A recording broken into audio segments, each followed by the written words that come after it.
Hey, Round Rock homeowners, I'm Eric Peterson, broker and listing agent with Kopa Real Estate. In this video, we're going to be covering the most recent real estate statistics for Round Rock, Texas.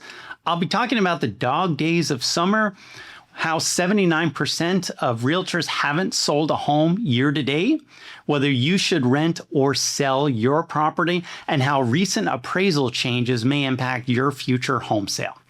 All right, let's get into the statistics for Round Rock, Texas in July of 2026. There are 167 homes that sold. There were 655 active listings on the market, 132 homes under contract. Average sales price for July was $485,020, and the average dollars per square foot was $205, and the days on the market was 50 days. The highest priced home that sold in Round Rock in July was $1,045,000.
One of the biggest mistakes that I see home sellers make right now and realtors make right now is when they're preparing the home for sale or thinking about selling the house is thinking about who is going to be the buyer for my home.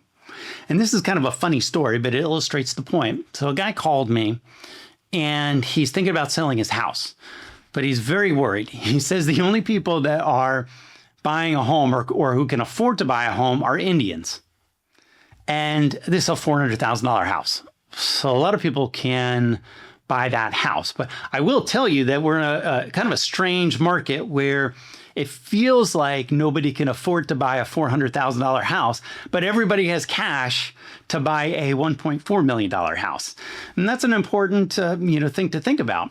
The other thing that he said is that it was an older house. And so a lot of people call me and they're freaking out. They're like, I have an older house. Nobody's going to buy it because it's an older house. And I always ask, well, what are you going to do? Wait another year? How does that help you? And so he says that, there's only Indians that are buying the house. And he says Indians all want to buy new homes. And so this is all kind of a humorous situation. I don't know what's going to happen to him. I didn't want to list a house for sale. But to his credit, he's one of the few people that actually thinks about this and thinks about who is the buyer profile of my home, because it should be instructive in terms of how are we going to prepare your home for sale. And a lot of the questions that people ask me, do I need to do this? Should I do that? Really are further down than from that situation where you're trying to determine who is the actual buyer for your home. So you might not want to be thinking about it from the standpoint of like only Indians are going to buy my house, or Indians aren't going to buy my house because it's an older house. But you do want to think about who is that buyer. It's what I think about when I'm giving somebody advice about what we're going to do for somebody's home sale. Now I want to talk about whether you should rent or sell your house. And I'm not really going to answer that question, but give you kind of a framework of something that you could do. A lot of realtors are afraid of using AI and ChatGPT, and I'm really getting into it and enjoying it quite a bit. And I use it, I think, as a way to slow any kind of like future cognitive decline, is learning how to use this, just like somebody might learn how to talk in a foreign language. Right? And so this is something that you can do. Say, who is the world's greatest investor? I'm guessing most people would say Warren Buffett. So I decided, after getting a bunch of people calling me and asking if they should rent or sell their home, I was thinking, when people are asking me a lot of these questions, I go to AI because I know the person asking me this question is going to AI to look it up themselves. So I want to see what information they're getting. And I thought I would just throw it into ChatGPT. And with a prompt is, pretend like you're Warren Buffett and somebody came to you with the question of whether you should rent or sell your house, because nobody cares about what Eric Peterson says. It doesn't really matter. What do I say? I don't have the same authority that Warren Buffett has, but this is something that you should pay attention to. I'm probably going to do a whole video on this because the actual text that he gave me was incredible. And it's what I'm going to send to people when they ask me whether they should rent or sell their house, because these are all things that they should be looking at. What's at work today? What would I actually net by selling? What's the true rental return, right? Most people are just doing some quick math, which isn't the way that they want to do it. What's my opportunity cost? This is the question I always ask people. What else could you do with your money? And I don't know, this is like a big thing that stumps people because they've just, I don't know what else they're investing their money in. And some of the other things that he talks about, that what he wouldn't count on is he wouldn't really count on future appreciation. That isn't part of how he was making that decision. And so in this little graphic, he's got rent or sell. Get in touch with me if you really want to see this information. I'll send you the whole thing. Of course, I'm willing to have a brief conversation with anybody about it. I found that most people have already made up their mind when they're calling me about this. And frankly, it's kind of like if I was a pizza shop and you're calling me and saying, hey, should I eat pizza tonight or Chinese food? I sell pizza, so I sell houses. And so somebody's calling me and asking if they should rent or sell the house. We sell houses. So I just put that out there. But if you want to do, you could just put on your own situation and put it in ChatGPT and see what Warren Buffett would tell you about your own situation. And it's probably more instructive than anything that I could tell you myself. And finally, I want to talk to you about recent appraisal changes. So appraisers are going to have to use, for Fannie Mae loans, are going to have to use a new form now. And this may take longer for them to be producing their appraisal.